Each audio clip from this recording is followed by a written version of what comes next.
славиме не една смрт, туку една вечна присутност на подгорското дете, на она бело циганче, која ќе остане се присутно и врежено во колективната меморија на секој ученик, на секој дете, на секој возрасен кој сака да остане дете, исто како и тој, нашиот Видое Подгорец.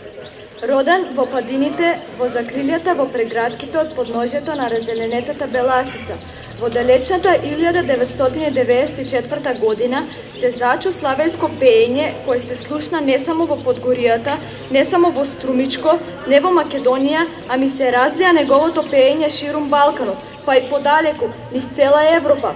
Тој мал Славеј се калемеше, растеше и ја усовршуваше својата песна до само совршенство. Од тука, од родното Полешино, ќе замине во Штип, каде ќе заврши учителска школа, а со тоа ќе се оформи еден искусен педагог кој ќе биде во служба на детето. Подгорец ќе стане еден од најмладите учители кој ќе го има во тогашните 50 години Македонија.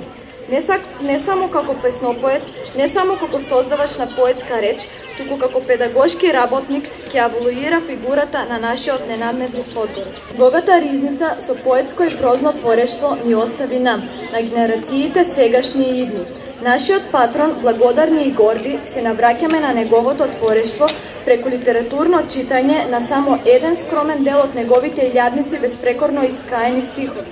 Нема ништо посилно од љубовта, кога таа љубов живот дарува, кога една мала детска насмевка, како сонце утрата ги